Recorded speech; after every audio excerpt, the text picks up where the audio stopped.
importante, pas seulement parce que c'est celle qui clôt d'une certaine façon l'année scolaire du laboratoire de la République, avec une année qui a été très riche. Je ne reviendrai pas sur tous les épisodes et toutes les conférences que nous avons connues, mais aussi parce que de ce fait c'est la dernière avant l'université d'été d'Autun, et d'une certaine façon elle en est un élément important de préparation. Mais ça l'est aussi par le thème, et je remercie vraiment David Smadja et Nathalie Sonac d'avoir pris à bras-le-corps ce sujet, qui est un des sujets très importants dans notre société. Chacun des sujets pris isolément est fondamental, la santé d'une part, la désinformation d'autre part. Mis ensemble, c'est un petit peu de mettre ensemble nitro et glycérine, si j'ose dire, parce que le sujet est explosif. Et d'ailleurs, explosif, nos deux amis l'ont vu quand ils ont voulu faire ce type de conférence au plein cœur de notre territoire, peut-être le raconteront-ils, parce que tout simplement aujourd'hui, quand on veut porter la science, un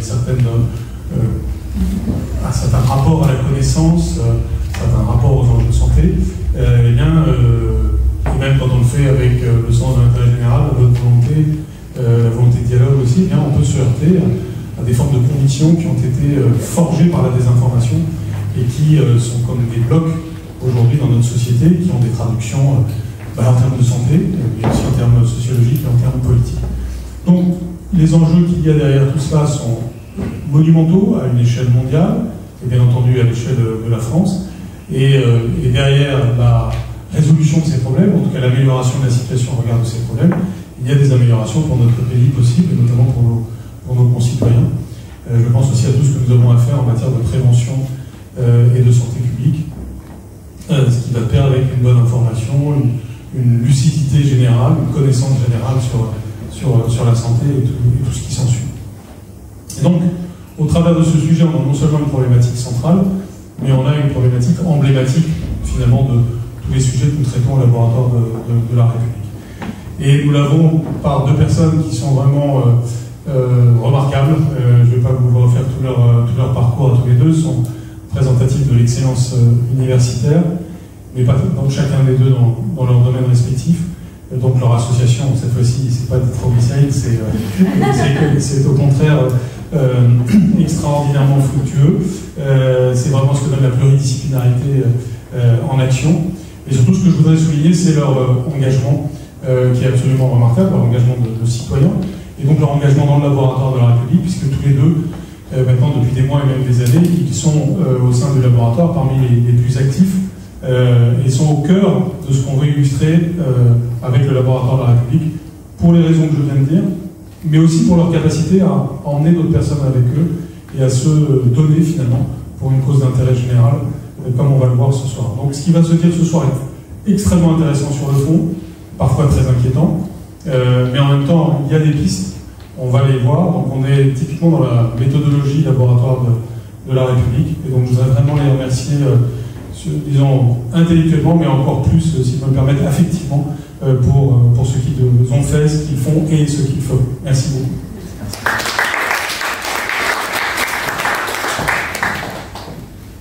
Bonsoir à toutes et à tous. Parce que défendre les médias, c'est défendre notre démocratie. Il est temps de mettre fin au désordre informationnel. Cette phrase, ta phrase, Nathalie Sonac, pose le décor. Aujourd'hui, la défiance est partout envers les institutions, les médias, les scientifiques. Et en tête des préoccupations des Français, la santé, notamment depuis la crise liée au coronavirus en 2020. Pourtant, plus on parle des fake news, plus la méfiance s'installe. Pourquoi? Parce que l'information se brouille, les discours se télescopent et la désinformation prospère. Alors comment fait-on pour redonner la confiance, pour que les citoyens comprennent mieux les enjeux de santé publique et les processus scientifiques? C'est tout l'enjeu de cette conférence. Elle s'inscrit dans une mobilisation plus large du laboratoire de la République. Tout d'abord, une note écrite par nos intervenants ce soir, publiée en décembre sur notre site, propose des pistes concrètes pour encadrer la désinformation dans le milieu de la santé. Une première présentation de la note a eu lieu effectivement en janvier dans notre antenne d'Autun, où a lieu notre université d'été pour une deuxième édition. Territoire, et nous en avons fait l'expérimentation, Un territoire de plus en plus enclavé où nous avons vu que les citoyens font davantage confiance aux complotistes qu'aux experts. En mars dernier, vous avez publié tous les deux un éditorial dans la revue scientifique américaine Stem Cell Reviews and Reports. Et enfin, dans la perspective de l'Université d'été d'Autun, nous avons souhaité avec cette conférence remettre avec vous cet enjeu de la confiance en la santé publique au premier plan. Quelques premiers mots d'abord pour vous présenter. En quelques mots, Nathalie Sonnac, vous êtes professeure en sciences de l'information et de la communication à l'Université Paris-Panthéon-Assas, anciennement du Conseil supérieur de l'audiovisuel, CSA, donc l'ex-ARCOM, de 2015 à 2021. Vous présidez le comité d'orientation d'éducation aux médias et à l'information et êtes évidemment responsable de la commission espace public du laboratoire de la République. Vous avez publié plusieurs ouvrages et articles sur les enjeux du numérique, notamment votre dernier ouvrage, Le nouveau monde des médias, une urgence démocratique, aux éditions Odile Jacob. Davis Madja, vous êtes professeur d'hématologie à l'Université Paris-Cité, praticien hospitalier à l'hôpital européen Georges Pompidou. Vous êtes responsable de la commission santé du laboratoire de la République. Auteur de nombreux articles dans des revues scientifiques, vous avez notamment contribué à la recherche sur les troubles vasculaires et les troubles de la coagulation liés à la Covid-19. Alors on va commencer avec une première question, Davis Madja. À vos yeux, comment expliquer que la pandémie de Covid-19 ait révélé si brutalement la fragilité de notre rapport collectif à la science? Merci beaucoup Maxime. Merci pour cette question. Tout d'abord, je crois que avant d'aller chercher des origines à cette explosion et à cette crise sanitaire, écologique, certainement politique, je pense que c'est la première pandémie qui arrive à l'heure des chaînes d'information en continu et des réseaux sociaux. Et en fait, on va beaucoup parler aujourd'hui, alors j'aime pas trop le terme de réseaux sociaux, je dirais plutôt de nouveaux médias aujourd'hui, où l'information va très vite, et en fait, c'est à ça qu'on a affaire. Aujourd'hui, la communication scientifique et médicale doit faire avec ces nouveaux instruments médiatiques, et je pense que ceci est au cœur du sujet. Alors ensuite, dans cette période où les médias et les nouvelles formes de médias ont pris le pouvoir, pourquoi est-ce qu'on a eu cette crise sanitaire et sociale en 2020? La première chose, je dirais qu'on a une claire diminution de la confiance des citoyens envers à la fois les experts scientifiques, les politiques, mais aussi les médias, et Nathalie parlera plus spécifiquement de cette crise citoyenne envers les médias. Sur les crises, la crise des experts scientifiques et des politiques, peut-être illustrer quelques exemples. On a vu notamment sur les expertises scientifiques et médicales pendant cette crise Covid un défilé de médecins, de scientifiques sur les plateaux télé qui avaient, pour à peu près dire tous des avis différents sur une maladie où la vérité scientifique était en construction, et on aurait dû prendre toutes les précautions du monde avant de parler de prise en charge médicale, d'épidémiologie, puisque la recherche, c'est pour la première fois, je pense, dans l'histoire de la santé publique, c'est faite devant des caméras, devant une population mondiale. Le monde s'est arrêté pendant 2 mois quasiment, et donc on ne parlait plus que de ça. On ne vivait qu'au rythme en France des annonces du nombre de morts le soir par le DGS. Et cette médiatisation de l'épidémie a rendu les choses dingues jusqu'à perturber le fonctionnement de la recherche, et ceux qui étaient censés être les experts scientifiques, eh bien, sont rentrés dans ce jeu médiatique et ont participé à la décrédibilisation de ces experts scientifiques. Et très clairement, aujourd'hui, on doit tirer des enseignements, on en reparlera, je pense, plus tard. Quelques exemples aussi de ce lien politique, puisque le monde s'est arrêté, c'était une crise sanitaire, mais aussi politique et économique, bien entendu. Et cette crise politique, on voit, on a beaucoup de données aujourd'hui sur les liens entre les réponses de la société et les annonces de certains politiques, et on voit très bien, notamment sur les recherches internet ou les achats d'hydroxychloroquine, pour ne citer que ça, suite à des discours de Donald Trump ou d'Elon Musk, on a un parallèle entre les achats de faux médicaments ou les recherches internet après la première annonce d'Elon Musk, suivi 24 ou 48 heures après de l'annonce de Donald Trump qui allait prendre de l'hydroxychloroquine, ça a fait exploser les recherches Internet, mais aussi les achats de faux médicaments ou de médicaments sur Internet. Donc un lien très clair, et on pourrait citer des exemples également en France. Peut-être un exemple en dehors de la pandémie sur une autre vaccination qui est en France très en retard, c'est la vaccination par papillomavirus. On voit aujourd'hui, si vous tapez aujourd'hui dans Google, un truc hyper simple, vaccination papillomavirus. La première chose sur laquelle vous tombez, c'est des exemples de patients qui auraient fait ou qui ont fait des effets secondaires suite à une vaccination papillomavirus, et vous tombez sur uniquement des sites qui sont négatifs sur la vaccination à papillomavirus. Il faut savoir que la vaccination à papillomavirus, non seulement fonctionne extrêmement bien, mais qu'on est le pays au monde, quasiment, en tout cas en Europe, qui est le moins vacciné. Et aujourd'hui, on est entre 15 et 20% des adolescents vaccinés, alors que l'Angleterre, l'Espagne et le Portugal sont à plus de 80%. Donc aujourd'hui, clairement, je pense qu'on a une situation spécifique en France où on a clairement une défiance par rapport à la science, à certains messages certainement médiatiques, et peut-être que le fait qu'on ne sache pas comment médiatiser la santé et le soin participe à tout ça. Je pense que le dernier point pour essayer de répondre à cette question, c'est cette désinformation. Bien entendu, on sait, et Nathalie en reparlera, que l'algorithme favorise souvent les fake news plutôt que les informations sourcées et vérifiées. Une des pages YouTube, par exemple, sur 2020-2021, qui a été le plus vue et le plus partagée, c'était un système de classification un peu étonnant réalisé par l'IHU de Marseille sur le classement des universités mondiales, où l'IHU de Marseille apparaissait en 3e position devant Harvard. Et donc, ça a été une des pages les plus vues en 2021 sur YouTube.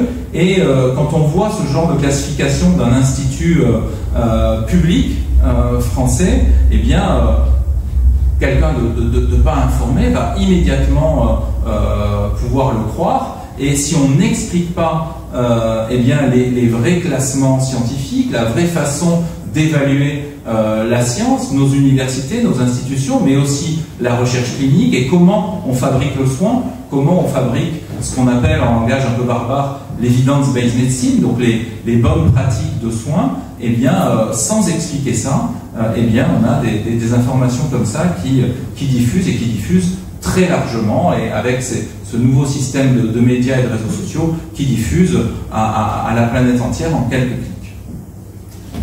Une première question pour vous, Nathalie Senac. Quel rôle jouent les médias et les réseaux sociaux dans cette crise de la confiance envers la science, et comment ont-ils pu en arriver à favoriser massivement la désinformation? Merci beaucoup et bonsoir à tous. Merci pour cette invitation. Merci pour tes mots, Jean-Michel. En fait, on voit bien, et la façon dont a expliqué David, pour aboutir en fait, à une certitude scientifique, il y a tout un long processus de publication, validation entre pairs, expérimentation, vérification. On est très loin, finalement, d'un travail journalistique, ce qui ne veut pas dire que le journaliste ne va pas récupérer le réel et le fait, mais le processus, le temps n'est évidemment pas le même, le temps de la vérification, le temps de communication. Lorsqu'on était dans cette période de Covid, sur laquelle on s'est arrêté finalement et on a décidé justement de mettre nos connaissances ensemble, c'est bien qu'à un moment donné très particulier dans lequel on se retrouvait, où on était en plein désarroi, on ne savait pas quoi faire, et il y avait un grand moment d'incertitude. Et là, effectivement, les médias, ça fait, pour le replacer dans le temps, ça fait une vingtaine d'années que maintenant, finalement, on est dans un monde où c'est tout numérique et nous sommes tous des médias. C'est-à-dire que jusqu'à il y a encore 20 ans, autant on pouvait encore appliquer la règle d'Habermas qui imaginait que l'espace public, finalement, seuls les journalistes, les politiciens, les experts avaient ce monopole de savoir, de la connaissance, ou en tout cas de la transmission, de la production de l'information, puis de la transmission de l'information. Puis depuis une vingtaine d'années, les nouvelles technologies de l'information et de la communication, grossièrement le numérique, nous a permis à tous, finalement, d'être des producteurs, des distributeurs, de diffuseurs. Donc il y a un moment fantastique qui est le printemps arabe, le mouvement MeToo. Aujourd'hui, on voit bien sur le rapport avec l'affaire Beta Haram, ce malheurs qui arrivent, on voit bien que cette possibilité finalement que des sujets qui étaient passés sous silence, non exploités, non explicités, que les gens puissent s'exprimer et le dire. Donc en matière de communication, de liberté d'expression, c'est l'arrivée des réseaux sociaux, c'est fantastique. Mais dans le même temps, le fait que nous soyons potentiellement tous des producteurs d'informations, eh bien ça conduit à ce que Pierre, Paul et Jacques, notre voisin, ou voire nous-mêmes quand on n'est pas spécialiste, eh bien nous nous exprimions, et là, finalement, on ne balance plus une information, mais un commentaire, voire une opinion, et puis ça défile après rapidement sur la désinformation, voire de la manipulation, jusqu'au complotisme. Donc on voit bien qu'on est dans un environnement médiatique qui est en concurrence très fort entre des médias avec des professionnels de l'information qui ont une éthique, une déontologie, ce qui ne veut pas dire que tout ce qu'ils disent est juste, mais néanmoins avec éthique, déontologie, une vérification des faits avant de s'exprimer, et puis de l'autre, tout à chacun qui peut s'exprimer, qui noie finalement une information dite de qualité. Et dans ce grand mouvement de concurrence entre des plateformes, des moteurs de recherche, et aujourd'hui, une autre nouvelle révolution qui vient supplanter la précédente, c'est l'arrivée de l'IA générative, elle vient participe finalement de ce tohu-bohu, de Big Bang médiatique, comme j'aime à le dire, et d'autres aussi, et qui conduit néanmoins, et c'est ça les externalités, pour participer des externalités négatives, à finalement à l'émergence de circulation de beaucoup de désinformation. Alors si on s'arrêtait là, on pourrait dire bon, un petit coup de réglementation et via l'IA que je te pousse. Non, en fait, c'est assez intéressant d'aller se tourner de soulever le capot en fait, et de regarder comment les réseaux sociaux fonctionnent. Donc, grosso modo, vous likez, partagez, échangez sur Internet, on est connecté H24, et bien à chaque fois il y a des petits fichiers, des petits outils qui fait qu'ils nous suivent dans toutes nos activités.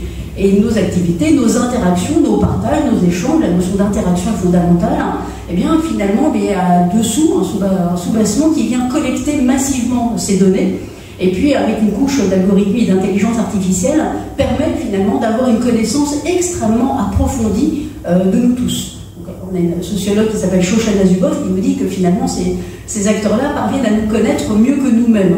Et c'est là qu'on commence à basculer dans ce nouveau monde compliqué, parce que si on regarde leur fonctionnement, finalement on parle beaucoup d'économie d'attention. Et bien derrière l'attention, comment je fais pour vous garder le plus longtemps possible? Plus je vous garde longtemps, plus je bénéficie de recettes publicitaires et donc plus j'ai de revenus. Donc le modèle économique est assez classique, il est assez connu dans les médias, c'est sensiblement le même. Toutefois, c'est que là, la connaissance qu'ils peuvent avoir de nous tous est bien plus approfondie. Donc il n'y a pas simplement le sexe, l'âge, la catégorie socio-professionnelle, voire le lieu géographique où vous habitez. Non, il y a de la psychométrie derrière, il y a un ciblage qui est extrêmement personnalisé, il y a un découpage comme ça avec des milliers et des milliers de caractères qui parviennent finalement avec de la statistique et cette collecte très massive de données, de construire finalement des prototypes, et de facto, eh bien, ça conduit à bien nous connaître. Donc bien nous connaître, eh bien, permet de revendre ces données soit à des annonceurs qui sont évidemment très contents de pouvoir mieux cibler leur public, soit évidemment, comme si vous regardez Netflix, eh bien, une fois que vous avez regardé une vidéo, ou sur YouTube une vidéo, ou un film sur Netflix, eh bien, il y a un système de recommandation. C'est bien sur la base de ce que vous avez aimé qu'on va vous faire une multitude de propositions. Et là, il y a tout le jeu de l'algorithmie qui fait que, in fine, eh bien, on va vous proposer des vidéos, et c'est ce que tu disais à l'instant, finalement, qui nous ressemblent. On va s'enfermer, c'est cette bulle cognitive, cette bulle informationnelle, on va s'enfermer dans ce système-là et on va ne faire que partager et ne voir que ce qui nous ressemble, qui est exactement le contraire de tout ce qu'a voulu toujours, en tout cas nos systèmes démocratiques, et la réglementation, et on y reviendra, des médias, c'est-à-dire de créer un cadre pour finalement, justement, où le lieu où on se situe, on rencontre toujours la diversité d'opinions ou des points de vue. Et là, finalement, ce système qui était fantastique au départ, eh bien, ce Far West-là, non régulé, non réglementé, à la solde de quelques-uns, puisqu'ils ne sont pas très nombreux, donc ils sont quand même en situation de monopole, enfin en tout cas d'oligopole, qui les conduit à être en position en amont, donc en position dominante, très largement en amont, en aval, à l'intermédiaire de la chaîne de valeur de processus de production de l'information, ce qui fait que ça porte atteinte terriblement à l'intégrité du processus de production. Donc pour le dire en d'autres termes, la désinformation, eh bien c'est ce qui nourrit la machine. Donc quelle est la raison pour laquelle on nous mange beaucoup plus que de la désinformation? Parce qu'en fait, C'est parce qu'il va y avoir un accident au bord de la route que l'on va s'arrêter. Sur l'autoroute, vous voyez bien que lorsqu'il y a un accident, on s'arrête, voilà, parce qu'on est scotché, on est sidéré, on veut regarder, on veut voir. Bien, le système sur les réseaux sociaux fonctionne avec exactement cette même image pas très jolie, mais néanmoins de celle finalement de nous capter au maximum, de nous tenir le plus longtemps possible. Le but du jeu, de nous connaître. Et alors là, il y a tout un système de manipulation, d'abord commercial, et puis ensuite politique. Je ne sais pas si on peut rentrer tout de suite, mais en attendant, un système de manipulation commerciale avec plus de contenu, plus de publicité, on voit bien le circuit économique. Ensuite, un système de manipulation politique, où là, c'est certainement les événements dont vous avez déjà entendu parler de scandale de Cambridge Analytica, ou encore donc il va siphonner 82 millions de profils sur Facebook sans que vous en soyez conscient, et on va vous adresser des messages hyper précis. Et le but du jeu n'est pas forcément, c'est pas grossier, c'est pas forcément à l'époque, c'était en 2016. Alors certains attaquaient directement Hillary Clinton parce que c'était usité par Donald Trump, mais il n'y a pas que ça. Le but, c'est de semer le doute. Et là, on en revient à notre problématique qui nous a animés dans cette note et dans nos travaux de façon générale, et c'est là qu'il y a une vacillement finalement qui nous interpelle sur le plan démocratique, c'est que les médias traditionnels ont un modèle économique qui est en train de s'effondrer au profit d'acteurs qui sont puissants, économiquement parlant, plus puissants que certains États, qui imposent leur façon de faire. Il y a une sorte de dictature algorithmique qui nous enferme et qui conduit également à faire finalement le jeu politique pour ceux qui souhaitent manipuler. Et enfin, troisième élément, c'est la manipulation qui est mentale, qui est celle de la santé mentale. On le voit bien, la commission écran a donné beaucoup de chiffres sur ces questions-là. Malheureusement, derrière le fait que l'on regarde tout le temps, on regarde parce qu'on est capté, eh bien, il y a un phénomène d'addiction. Il y a des neuroscientifiques qui travaillent beaucoup là-dessus, neuromarketing qui conduit également à ce qu'on soit le plus agrippé possible à nos écrans.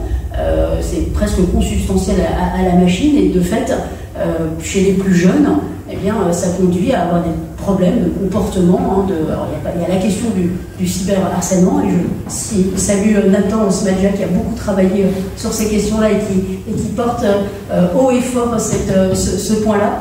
Mais il y a également la question de l'addiction ou de l'estime de soi qui est fortement atteinte. On voit chez les collégiennes, 20-25% des collégiennes qui ont moins de 17 ans, eh bien, essayent de malheureusement mettre fin à leur jour, ou en tout cas sont en phénomène de dépression.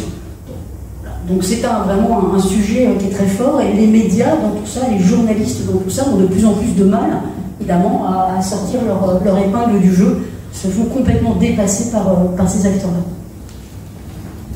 Vous l'avez évoqué, David, au sujet du papillomavirus. Parmi les sujets sanitaires les plus sensibles, la question des vaccins occupe une place centrale. Nous l'avons vu pendant la pandémie, ou lors du renforcement de la couverture vaccinale des enfants par Agnès Buzyn. En quoi ce sujet est-il révélateur des tensions actuelles entre science, opinion et politique? Merci beaucoup, Maxime. Je crois qu'il faut vraiment, aujourd'hui on est en 2025, on a vécu cette pandémie sur 2020-2021 de manière forte, médiatique, et avec des solutions sanitaires qui ont été extrêmement contestées. Et il va falloir que très rapidement, on réussisse à répondre aux interrogations de cette crise sanitaire. Je pense que cette réponse à la crise sanitaire doit se faire d'autant plus qu'aujourd'hui, la question n'est pas de savoir s'il va y avoir une nouvelle pandémie, la question c'est quand est-ce qu'elle viendra. Et donc quand est-ce qu'elle viendra, ça peut être dans un mois, ça peut être dans un an, ça peut être dans 10 ans, mais on sait qu'on aura dans les mois, les années à venir une prochaine pandémie, et on doit pouvoir aujourd'hui mieux la prévenir et ne pas retomber dans ce piège médiatique et sociétal. La première chose qui clairement va nous permettre d'avancer, c'est l'éducation. L'éducation de notre jeunesse, l'éducation à la fabrique du médicament, l'explication de comment on fait de la recherche clinique en France et dans le monde, puisqu'on a des règles internationales pour faire de la recherche clinique, et pouvoir expliquer au grand public eh bien, la fabrique de la médecine, la fabrique d'un médicament, comment est-ce qu'on arrive à un médicament que vous pouvez aller acheter au comptoir d'une pharmacie. Et c'est hyper important aujourd'hui d'expliquer comment tout ça se passe. En plus, on a ces exemples frais avec les deux autorités de contrôle, que sont l'Agence du médicament européenne et l'Agence américaine, qui ont finalement, dans le choix des stratégies thérapeutiques, choisi des vaccins dont on le sait aujourd'hui, pour la plupart d'entre eux, ont été, je dirais, avec une grande efficacité clinique, et les vaccins dont on sait aujourd'hui qu'ils ne marchaient pas, n'ont pas été retenus par l'agence européenne et l'agence américaine. C'est bien que là-dedans, eh bien, il y a un vrai système administratif à expliquer à la population générale comment est-ce qu'on arrive, comment est-ce qu'un laboratoire, en l'occurrence, arrive à déposer un dossier dans les agences européennes ou américaines pour obtenir un droit de mise sur le marché, quelles sont les conditions réglementaires pour aller dans ces grands organismes, et en amont, comment est-ce qu'on fait de la recherche clinique. Et ça encore, c'est un point extrêmement important, d'expliquer les bonnes règles de recherche clinique, comment aujourd'hui on a des comités d'éthique qui réglementent absolument tout ce qu'on fait sur les patients, la collecte de données d'un patient, la réalisation d'examens biologiques sur un patient, le recueil de données cliniques sur un patient. Tout ça est extrêmement bien réglementé en Europe, aux États-Unis, et on va devoir expliquer avec des mots simples comment, lorsque vous avez ce médicament qui arrive à la pharmacie, eh bien, quelles sont les étapes qui ont été passées, car c'est fondamental. Aujourd'hui, le développement des vaccins, beaucoup leur ont reproché d'avoir été validés extrêmement rapidement. Mais pourquoi ils ont été validés rapidement? Le monde s'est arrêté, on ne faisait plus que du Covid. Toute la recherche clinique internationale s'est arrêtée pendant plus de 6 mois. Dans nos hôpitaux, on n'incluait plus aucun patient dans un essai thérapeutique, on ne s'intéressait qu'au Covid, aux moyens de le soigner et aussi aux moyens de le prévenir. Et donc c'était la même chose dans nos agences réglementaires. Les agences réglementaires, à partir de février 2020, ne se sont concentrées que sur la validation d'essais cliniques, la validation de vaccins, et donc tout le personnel de ces agences a été mis sur ces essais de vaccins ou de traitements contre la Covid-19, qui explique que d'un point de vue réglementaire, c'est allé hyper vite, avec des règles qui ont été respectées aussi bien en Europe qu'aux États-Unis, ce qui n'est pas le cas d'autres pays du monde, notamment sur le vaccin russe ou chinois, que de nombreux populistes en France ont voulu nous faire avoir extrêmement vite. Les autorités, alors pour un des deux, le dossier n'est jamais arrivé aux autorités puisqu'ils savaient très bien qu'il ne serait pas validé, et pour l'autre, les autorités européennes et américaines ont refusé de valider ces vaccins. Donc on a des autorités de régulation qui sont très fortes, avec des règles qui, dans la vie de tous les jours, il faut être réaliste, sont très lourdes, parce qu'aujourd'hui que la recherche clinique a recommencé tout venant, eh bien, on a des délais administratifs qui sont très longs par rapport aux délais qu'on a pu connaître pendant la pandémie. Mais ce système d'essais cliniques, ce système de validation par nos autorités réglementaires, il faut qu'on réussisse collectivement à l'expliquer à la population générale avec des mots simples pour qu'on ait confiance dans des nouveaux traitements, qu'on ait confiance dans des nouvelles stratégies thérapeutiques, dans des moyens de prévention. Et si on reprend l'exemple de ce vaccin Covid, c'est les vaccins au monde qui ont été le mieux validés. Nous n'avions jamais eu des essais thérapeutiques de vaccination faits avec autant de patients auparavant. Aucun vaccin aujourd'hui sur le marché ne peut dire qu'il a été validé comme les vaccins contre le SARS-CoV-2. Donc très clairement aujourd'hui, on a cette pédagogie à réaliser chez les jeunes comme chez les moins jeunes pour montrer que, en tout cas en Occident, jusqu'à aujourd'hui, on avait un système relativement fort de validation des processus de la recherche clinique jusqu'à la recherche thérapeutique. Nathalie, dans ce contexte tendu et face aux attaques personnelles qu'ils reçoivent, les scientifiques sont de plus en plus tentés de déserter les réseaux sociaux. Est-ce vraiment la solution, et n'y a-t-il pas un risque de laisser le champ libre aux contre-vérités? Alors c'est une question c'est une bonne question, merci Révan, mais c'est une question qu'on s'est posée justement avec David au moment où fallait-il ou pas quitter X. Et on avait beaucoup déjà de camarades, de scientifiques qui le faisaient, de collègues, mais également des institutions. Donc on s'est posé la question, et notre réponse finalement, on s'est entendu là-dessus aussi, assez rapidement, sur le fait de dire est-ce qu'on va laisser une zone de Far West. En tout cas, moi ça me donnait l'idée de me dire tiens, cette rue elle est un peu sombre à côté de chez moi, je vois bien qu'elle est très mal équilibrée, et le soir, toute seule, passer, ça me fait peur, et je la contourne systématiquement. Alors je me suis toujours dit ça, je l'ai toujours fait, jusqu'à ce que j'ai une fille, et je me suis dit, donc je vais apprendre à ma fille à contourner la rue. Il n'y a pas un moment donné où on peut dire qu'il faut arrêter, qu'il y ait des mecs qui traînent, de mettre un éclairage public, et qu'on puisse tous finalement profiter d'un espace public, naturellement, normalement en tout cas. Finalement, je reviens sur le point que David disait tout à l'heure, la question je rebondis sur la notion de confiance, parce que c'est elle qui a été altérée. On constate d'ailleurs que les Français, et c'est assez étonnant, les Français sont ceux qui ont le moins confiance en Europe, on est vraiment tout en bas du classement, dans leurs institutions. Alors dans les institutions de façon générale, dans leur politique, mais également dans leurs médias. Il y a 54% des Français qui pensent que les médias sont affiliés soit à une dépendance politique, soit à une dépendance économique ou financière. Et la crise du Covid a montré, puisqu'ils avaient une forte appétence, et l'interrogation première c'est sur la santé, sur les questions de santé, eh bien ils avaient aussi une forte défiance à l'égard des institutions. Donc en étudiant ce phénomène au moment de la crise sanitaire, on a constaté que c'est vrai qu'il y a eu un brouillage des frontières entre finalement des savoirs constitués, des sciences légitimes, et en même temps des prêts-à-penser tout faire qui ont fait la tournée des plateaux de télévision, et ça participait finalement d'une crise de confiance, voire de la défiance envers les institutionnels, envers les experts, envers des vrais médecins, si j'ose dire. Et on voit bien que la démocratie, les journalistes, les médias ont besoin d'un espace public avec de la confiance. C'est-à-dire que la confiance, d'ailleurs on peut le lire dans le dernier ouvrage de Joseph Stiglitz, prix Nobel d'économie, qui appelle d'ailleurs dans son ouvrage Les routes de la liberté. Eh bien, sans confiance, on n'a pas de démocratie. Mais Hannah Arendt le disait déjà, et les travaux de Dominique Schnapper continuent de le dire. On voit bien que la notion de confiance est centrale, et c'est la raison pour laquelle confiance, espace public et finalement question sanitaire se rejoignent. Alors, il y a cette question d'éducation, et j'y reviendrai.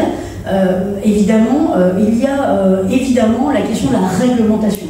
Donc, c'est-à-dire de réglementer cet espace public ou les médias.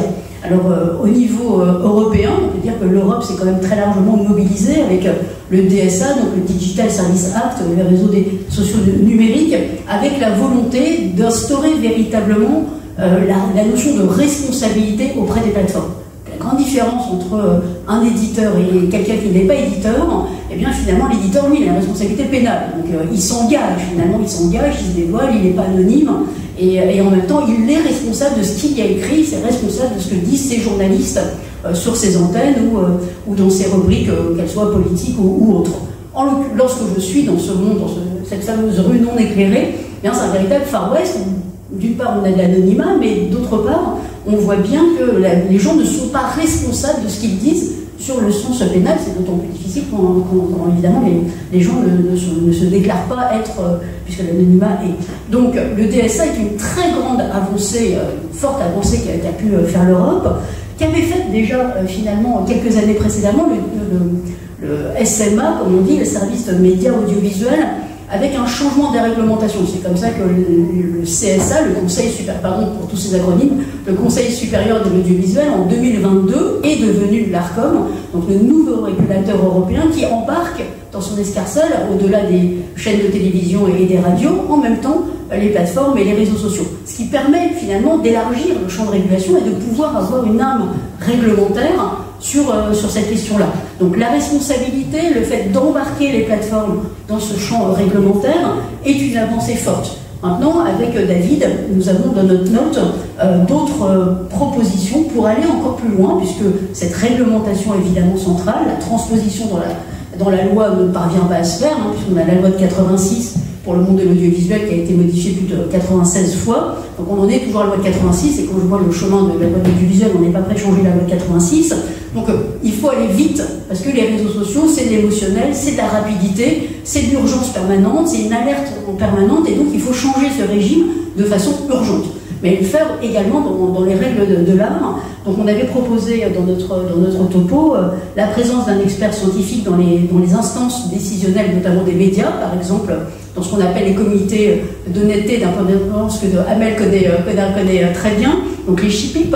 Donc dans ces comités-là, bien qu'il y ait un expert de façon systématique. On a pensé également que et d'ailleurs les EGI, les États généraux de l'information, ont ont aussi noté ces éléments-là, qu'il fallait renforcer les passerelles des études scientifiques avec les écoles de journalisme, mettre de la science également au niveau des journalistes, des étudiants en journalisme, introduire également des modules scientifiques au sein de ces écoles. Et puis, on ne peut pas s'arrêter là, c'est développer également la formation continue jusqu'à aller mettre des experts à l'ARCOM, des experts scientifiques, pardon, David, si je ne précise pas, il ne va pas être content, des experts scientifiques à l'ARCOM, chez Virginie ou encore à la CNIL, donc c'est-à-dire dans des organisations, dans cette réglementation et dans ces organismes de régulation. Dans la continuité des éléments développés par Nathalie, comment renforcer, David, la place des scientifiques dans le débat public pour éviter que l'opinion ne soit accaparée par des voix sans légitimité scientifique?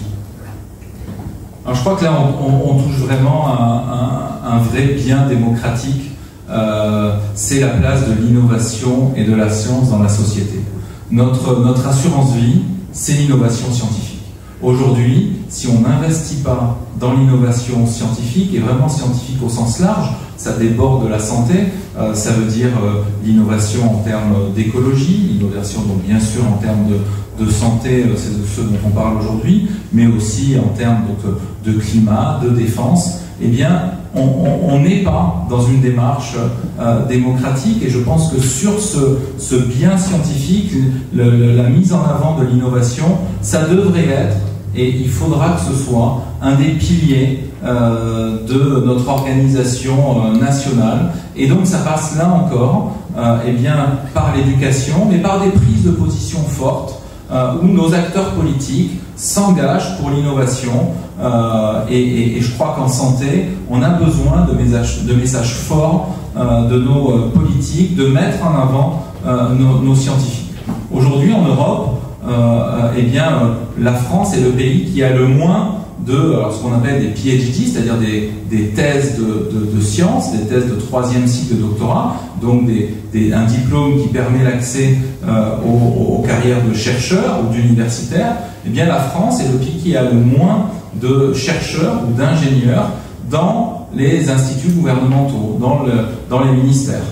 Aujourd'hui, eh bien, c'est une partie de l'explication de cette absence de message sur l'innovation en santé, en sciences. C'est vraiment cette absence du débat public de scientifiques. Nathalie parlait de la présence de scientifiques dans les médias, à l'ARCOM, mais je pense que très clairement aujourd'hui, les décisions politiques doivent être appuyées par des universitaires qui doivent prendre leur rôle à cœur pour participer au débat public.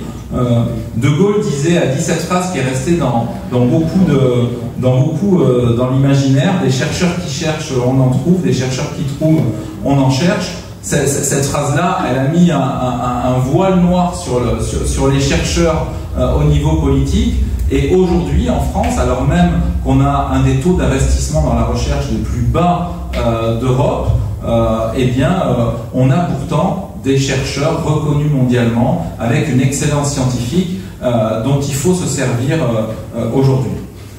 Pour compléter, au-delà de cette éducation, de cette mise en valeur de la science, Nathalie parlait de cet investissement de l'espace numérique. Je pense que c'est fondamental. Aujourd'hui, nos institutions, nos sociétés savantes, nos grands centres de recherche ont quitté tout un panorama de la vie médiatique de ces réseaux sociaux. Il faut qu'on se réapproprie, sûrement d'une autre manière, mais il faut qu'on se réapproprie le débat public, que les scientifiques y participent, mais individuellement on n'y arrivera pas face à ces algorithmes. Il faut que les instituts de recherche, il faut que les gouvernements investissent dans TikTok, dans Twitter.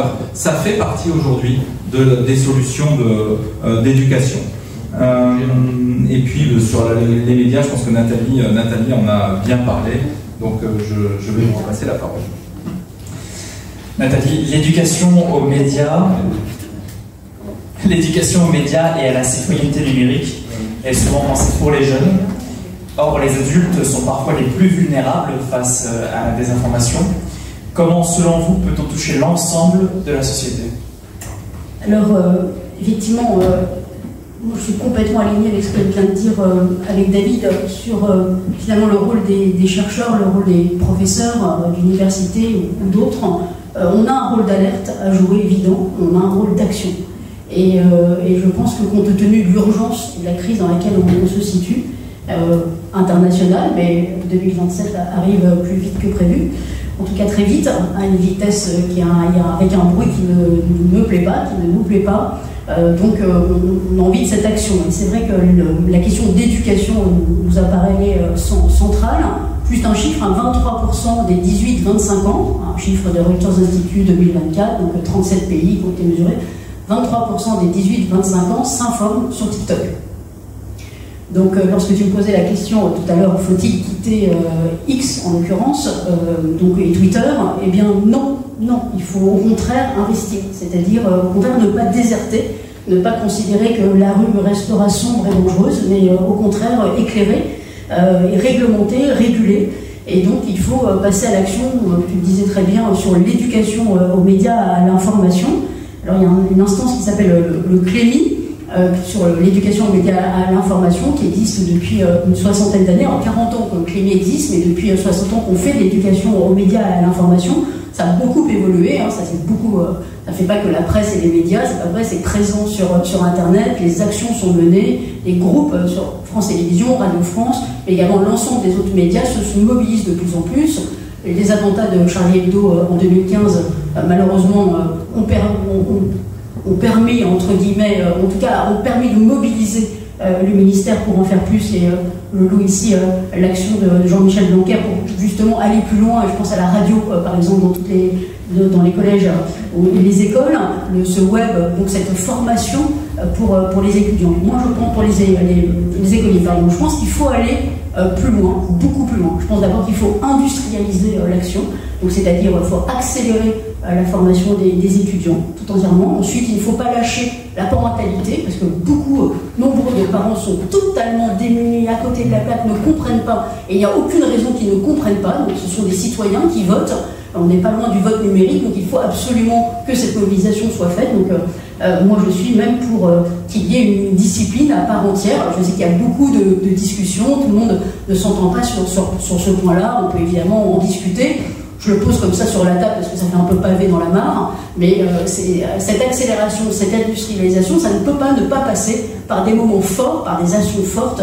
Et donc c'est la raison pour laquelle, et je te remercie beaucoup de me l'avoir présenté comme ça, la raison pour laquelle j'ai lancé il y a quelques semaines la demande ou le lancement d'un appel de la création d'un conseil national pour l'éducation aux médias et à l'information, justement avec toutes les parties prenantes, c'est-à-dire qu'il faut déployer des actions collectives, ne pas s'arrêter aux enfants, même si l'enfant est la priorité. Évidemment, c'est là-dessus qu'il faut mettre l'accent sur les plus jeunes, parce que compte tenu des effets délétères mentaux, de santé mentale qu'on a pu voir, c'est eux les premières victimes, et donc c'est bien eux sur lesquels il faut se tourner en premier, mais également les collectivités, mobiliser l'ensemble des médias, le personnel de l'éducation, les autorités, comme le rappelait David tout à l'heure, et ensuite avoir une instance de coordination qui favorise cette mise en commun. Mais on voit bien que l'éducation aux médias ou à l'information aujourd'hui, elle s'étend très largement à la question des réseaux. Donc c'est avoir une connaissance et des compétences en économie, avoir des compétences en socio et technique, avoir des compétences en sciences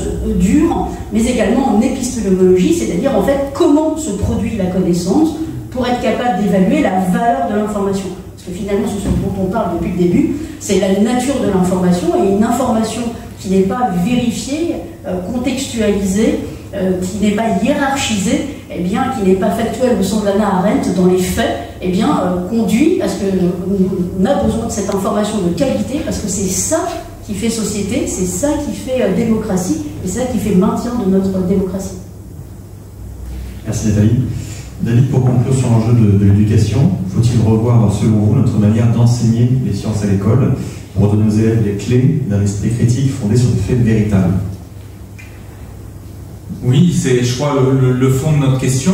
Aujourd'hui, on enseigne la biologie, on enseigne les sciences de la vie et de la terre. Je crois qu'à aucun moment, on enseigne la fabrique de la connaissance médicale. Ça ne doit pas s'apprendre que dans les facs de médecine et de pharmacie. Ça doit s'apprendre dès le lycée.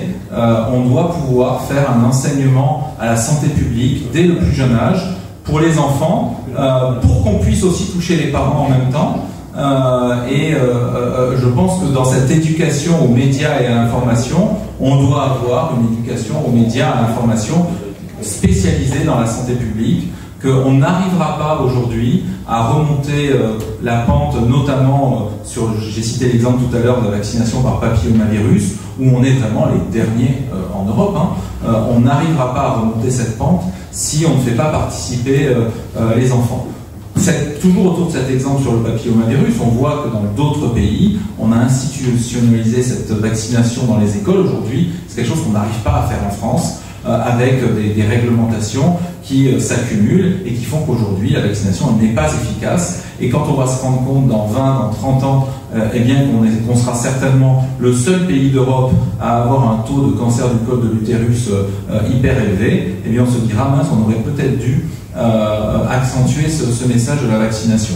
Donc là, très clairement, il faut que dans cette éducation aux médias, à l'information, on mette la santé publique. Et bien sûr que c'est très difficile, que les élèves ont des plannings qui sont très compliqués avec les enseignements du français, des mathématiques, et on pourrait en parler très longtemps, et Jean-Michel connaît mieux que personne ce sujet. Mais aujourd'hui, je crois que le monde a changé, l'accès à l'information a changé, et si on ne suit pas cette évolution des connaissances, on va très clairement avoir une génération sacrifiée. On en a peut-être déjà une avec la génération Covid. Et aujourd'hui, je crois qu'on doit investir cet espace d'éducation dès le plus jeune âge pour toucher à la fois les enfants et les parents et pour pouvoir redevenir une nation forte. Et là encore, on sera une nation forte si on investit dans l'éducation et l'innovation. Enfin, une dernière question pour Nathalie pour conclure, et ensuite nous laisserons le public poser ses questions. Pour conclure, une question assez générale, quels défis, enjeux de l'espace public souhaites-tu mettre en avant? Alors pour le coup, en tant que présidente de cette commission des espaces publics, on voit bien qu'aujourd'hui cet espace public est fragmenté, les faits, les émotions, les opinions se confondent. On est dans une évolution de bulles informationnelles qui sont totalement façonnées par les algorithmes, et le tout affaiblit le débat démocratique, érode la confiance et démantèle complètement et participe de la polarisation. Donc il y a 3 défis, me semble-t-il, à relever pour reconstruire cet espace public. D'abord un défi cognitif, c'est-à-dire redonner les moyens, cet empowerment aux citoyens, et ça c'est vraiment l'éducation aux médias, à l'information, évidemment à la science. Le deuxième défi, c'est les institutionnels, c'est-à-dire il faut réaffirmer le rôle des médias d'intérêt général qui sont garants d'une information qui est vérifiée, accessible à tous aussi et partagée. Et puis enfin, un dernier défi, les politiques, c'est-à-dire réglementer les plateformes. Alors la réglementation existe, alors appliquer la loi fermement, mais la loi est rien que la loi. Moi je crois que sans cet espace public commun, la démocratie perd son socle, et qu'il nous faut remettre cet intérêt général au sein du débat public, et c'est ce qu'on a voulu faire avec David.